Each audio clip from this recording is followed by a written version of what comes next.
Hello and welcome to the news on NTA International, reaching you live from Abuja. I am Nolin Ebel Ame with the news. The news headline: Presidential election petition court to adjudicate on 3 petitions within constitutionally stipulated time. Senate condemns alleged killing of a Nigerian woman in South Africa. Plus, arrangements in top gear for voluntary repatriation of Nigerian refugees in Cameroon.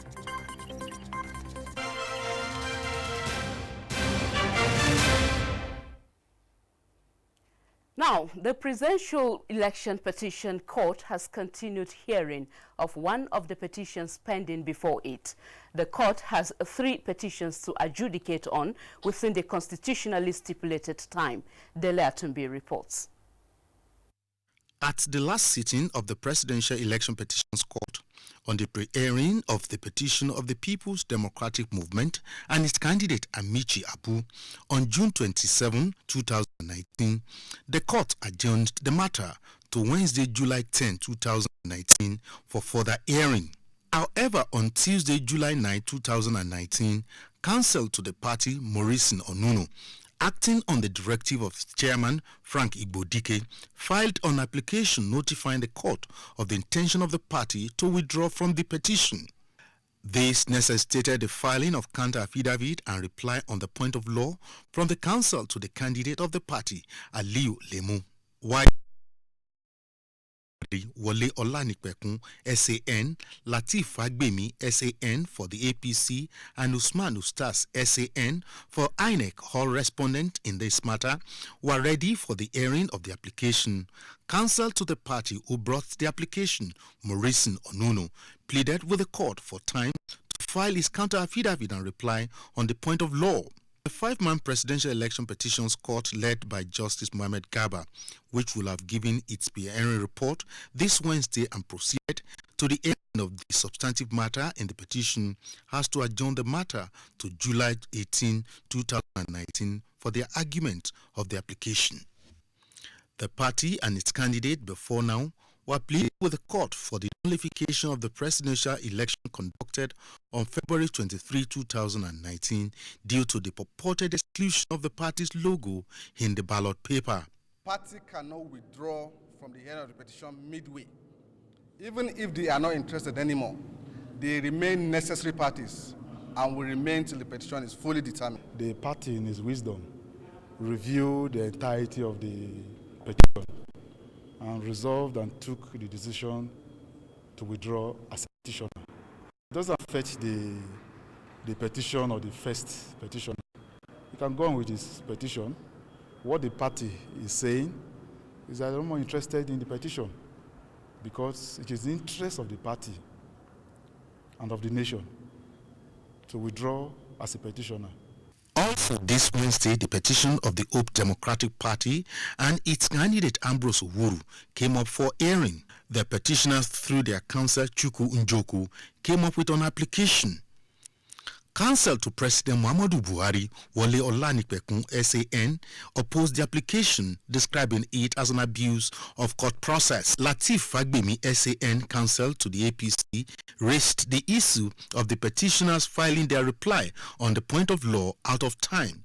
Relying on the decisions in Ekechukwu against INEC and Omishori versus Aregbesola, Fagbemi, SAN, and counsel to the other respondents urged the court to dismiss the application. The court reserved ruling on the matter to a later date. The Presidential Election Petitions Court adjourned further hearing on the Hope Democratic Party's petition to July 18, 2019. Meanwhile, the court will this Thursday continue hearing of the petition of the PDP and its candidate Atiku Abubakar. In Abuja, Dele Atumbi, NTA News. And from Nasarawa State, the National and State Houses Election Petition Tribunal sitting in Lafia has affirmed the victory of the senator representing Nasarawa West Senatorial District, Abdullahi Adamu. Abubakar Usman Akwanga reports that the affirmation follows the delivery of judgment on the petition of the Abga senatorial candidate, Kiston Garbu, disputing the outcome of the poll. The judgment, which was delivered by Chairman of the Tribunal, Justice David Ego, dismissed the petition, citing insufficient evidence by the petitioner to prove his allegations and filing petition outside the 21-day statutory time frame after declaration of election results. The Presidential and National Assembly elections were conducted on February 23, 2019, and final result for Nasarawa West Zone by INEC declared Senator Abdullah Adamu winner on 25 February 2019, while the petitioner approached the tribunal on April 18, 2019, challenging the victory of the incumbent senator, alleging violence and overvoting as reasons. Councils react to the judgment. The court has affirmed the decision of the people to return him to the Senate, so we're very, very satisfied. Election petitions, there are cases, and this is just the first. At the Governorship Election Petition Tribunal sitting in Lafia, more witnesses appeared and were cross-examined on oath by counsels on the petition between PDP governorship candidate Imam Ambugadu versus APC candidate and Nasarawa State Governor Abdullahi Alhaji Sule. In Lafia, I am Habubakar Usman Akwanga, NTA News. The Special Investigative Panel on the Recovery of Public Property is beaming its searchlight on the activities of the Petroleum Equalization Fund, PEF, to ascertain its culpability in the shady award of refined petroleum products contracts from NNPC Depot. The investigation is coming on the heels of the discovery of billions of naira and property allegedly linked to the two officials of the fund.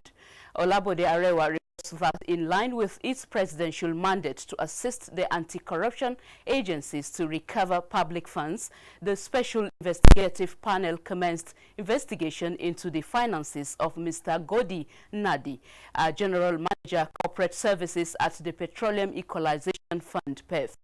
The suspect, having allegedly admitted during interrogation that some oil companies deposited monies totaling 2.2 billion naira, over $302 million, 11,100 euros, and 2,000 pounds into his bank account to facilitate award of oil contracts.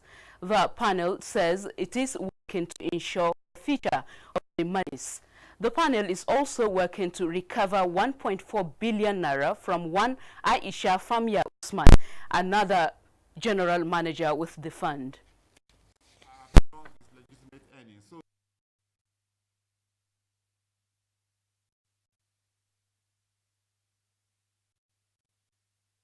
Of money laundering against Dr. Godi Nadi. We have gone to court to say, look, these are properties he has, and these properties are beyond his legitimate earnings. Let him go and defend himself before the court of law. The panel recently recovered 77 billion naira from a bank which made illegal deductions from government accounts in its custody. The National Judicial Council, NJC, has recommended to President Muhammadu Buhari the substantive Chief Justice of Nigeria. The Council also recommended the appointments of 8 of others as heads of court. The decision was taken at National Judicial Council emergency meeting this Wednesday in Abuja. The meeting, which was initially presided over by Justice Umaru Abdullahi, considered and approved the recommendation of its interview committee that screened the 2 candidates presented by the Federal Judicial Service Commission to it for appointment as Chief Justice of Nigeria. 187 new cadets on direct short course 28 at the Military Training Center, Kaduna, have been commissioned into the Nigerian Air Force.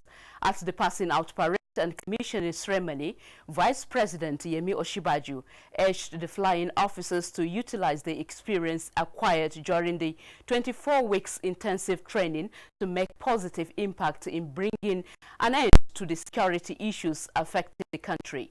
Government, on its part, he says, will continue to take all necessary measures to tackle all forms of criminality across the country and to safeguard lives and property of all Nigerians.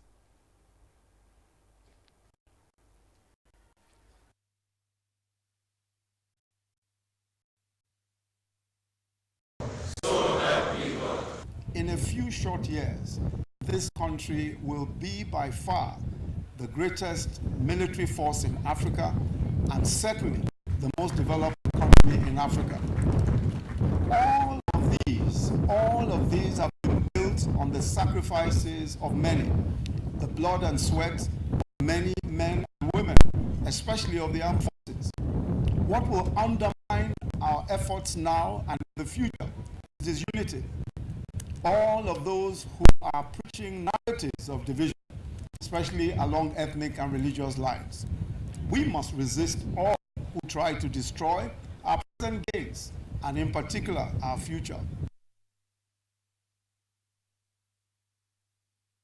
President said the Nigerian Air Force, as part of the armed forces, has continued to be at the forefront of national security interventions.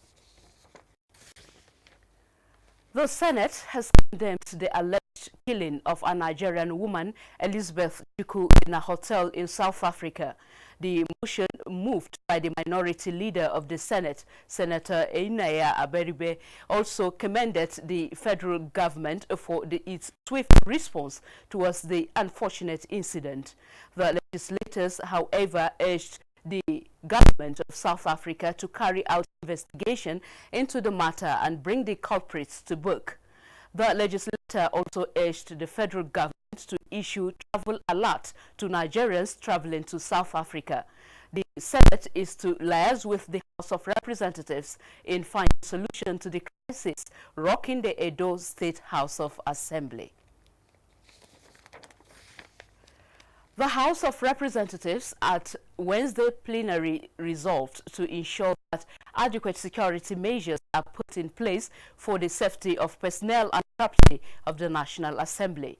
The resolutions followed a motion of urgent public importance by the House Minority Leader Ndude Elumelu from Delta State on Tuesday's invasion of the National Assembly by the Shares Group, so as to amicably resolve whatever their grievances, as well as find a way to compensate security personnel and others who are victims of the incident. The House also resolved to ascertain if the officers involved are insured under Group Personnel Accident Scheme.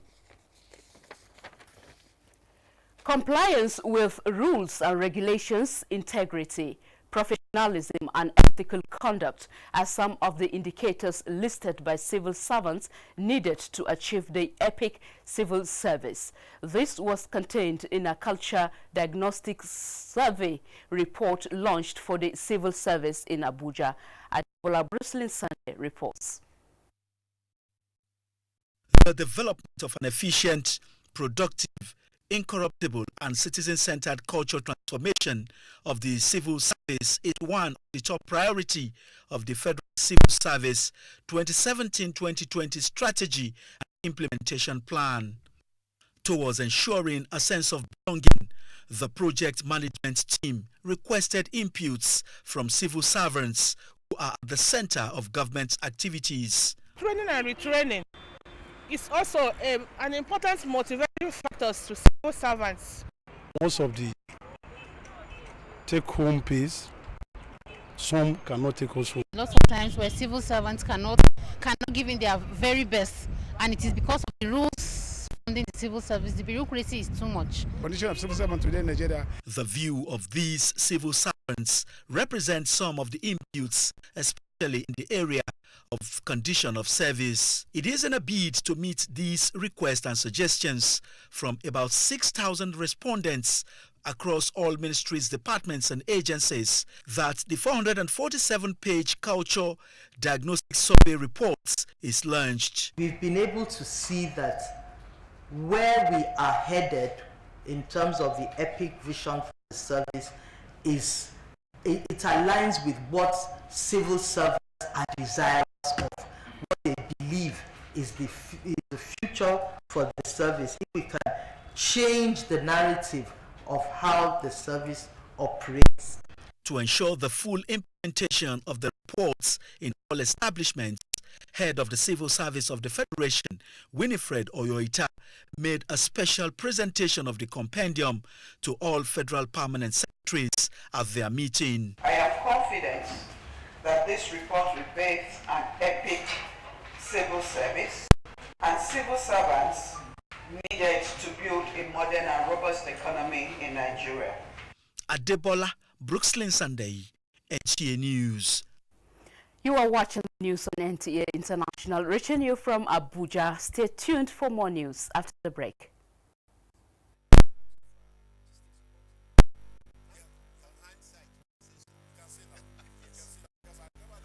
Position on asset recovery. As part of the commemoration activities, EFCC will be hosting a public education and sensitization walk, as well as a roundtable discussion on asset recovery and return. You are hereby invited to participate in the walk towards asset recovery and return. In roundtable discussion, we encourage you to grace the event with the officers of your organization. The road walk will commence at 7 a.m. from the EFCC Abuja Zonal Office, number 5 Famela Street, Wuse to Abuja, opposite Rockview Hotel, and will terminate at Musa Yaradua Center, where the roundtable conversation will take place. For further inquiries, please contact Martha on 080-6233-3939 and Simon on 080-2725030.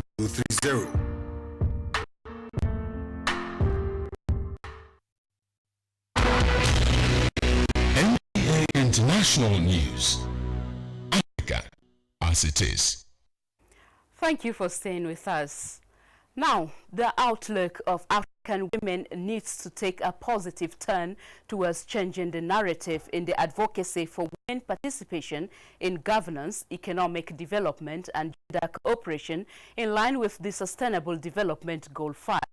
That is what African Women Leadership Network seeks to achieve. Basi Taipang reports on the vision and mission of the network in Nigeria. Women to take their rightful place in the society, some barriers must be removed and some bridges restored. This gave birth to the African Women Leadership Network in 2017 to enhance the leadership of African women in the transformation of the continent with the African Agenda 2063. The network in Nigeria will support women leaders to boost women's contribution to nation building, sustain peace, and economic social transformation. Mentorship is key, and then also solidarity and being able to link up with networks in other countries. And today we are beginning that step of reaching out to networks, knowing fully well that this is not work for any particular group in it alone, but one that women will be more visible, respected, and heard through this platform. In a message to the forum, Nigeria First Lady Aisha Buhari encouraged Nigerian women to be resolute in taking their rightful position in the society. Her Excellency Dr. Aisha Muhammad Buhari, the First Lady of Nigeria, has been very passionate about women and to get more women into the leadership position. We believe that if in this present dispensation of the second term, Nigerian women are brought on board to be major stakeholders. The forum acknowledged that there is no limit to what women can achieve when they work in unity. The network has a vital mission of ensuring that women get their rightful place in Africa and the world. It is also committed to holding leaders accountable and being accountable to women and girls in Africa. Basi Taipa, NTA News. Thank you, Basi. From women to farmers now. Farmers in Jigawa State have promised to ensure high level of commitment in contributing to federal government's agenda of ensuring food security in the country.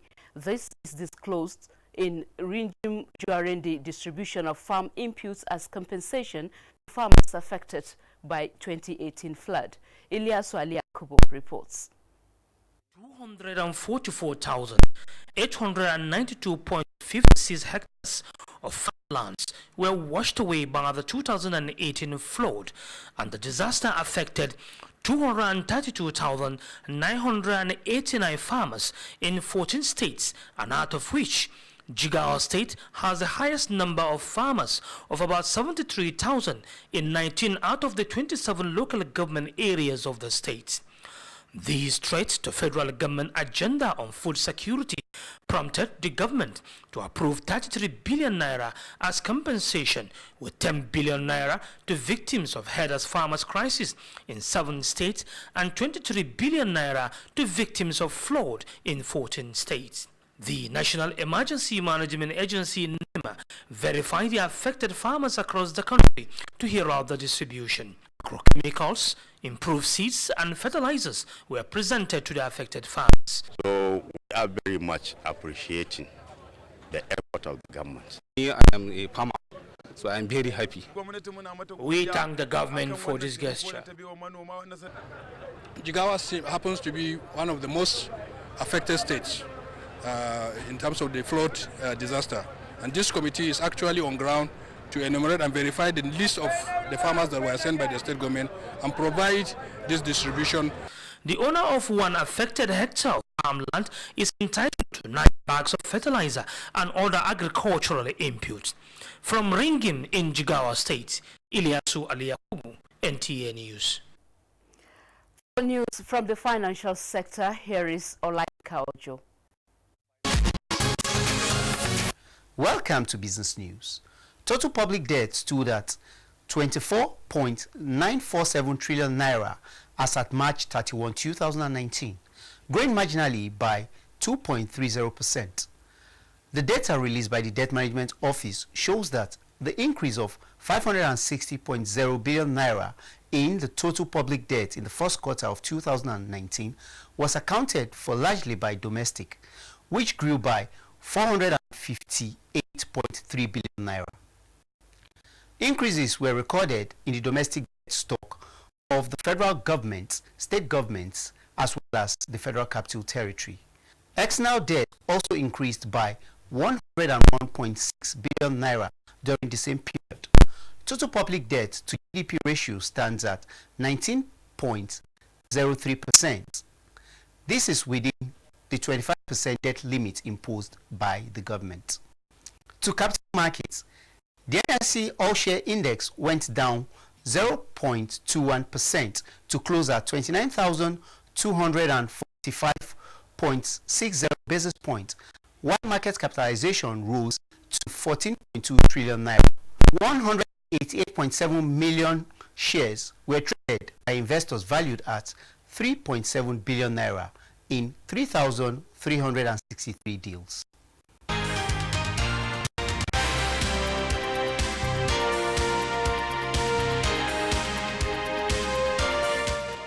And from the commodities market, increasingly weak demand outlook caps crude oil prices.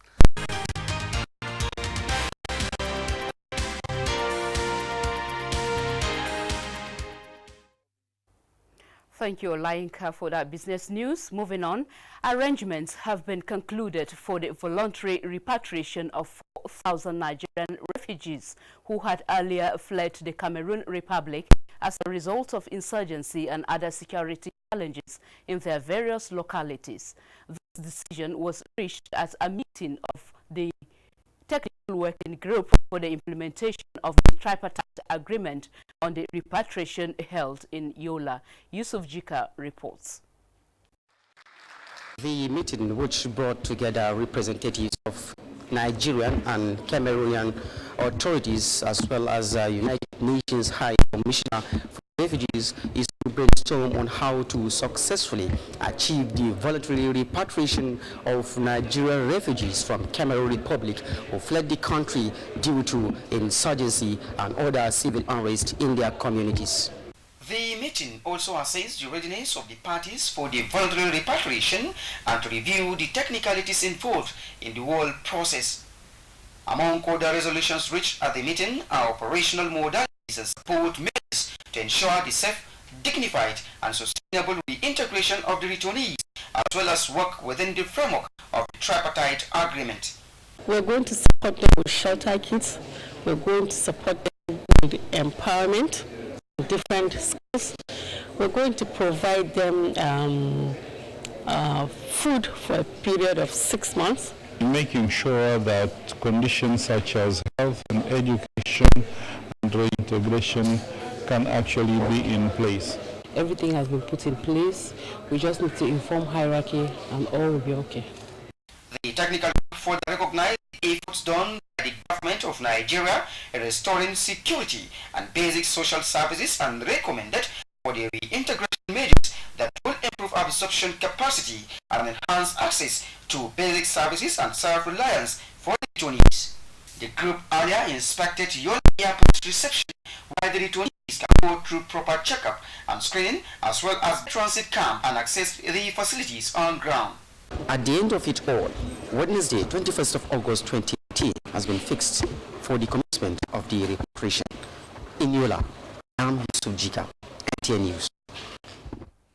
Let's join Adebola Sunday for news from other parts of the globe.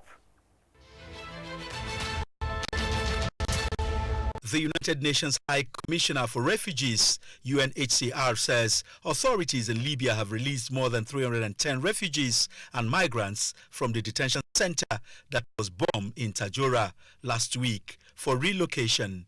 More than 50 people died in the attack that was blamed on an airstrike by forces loyal to a warlord, General Khalifa Haftar. But General Haftar's forces accused the government side of shelling the center. Most of the deceased are believed to be sub-Saharan Africans who were attempting to reach Europe from Libya. In another development, 6 men have landed themselves in trouble after they were convicted of performing money rituals in Zimbabwe with 63 pairs of women's panties in a graveyard. Ringleader of the group, Anderson Chibondo, fled from the courts, leaving his disciples to bear the brunt of the judgments after a traditional court gave its ruling. The culprits pleaded guilty to the charges and exposed 70-year-old Anderson Chibondo as their leader, who fled before the judgments.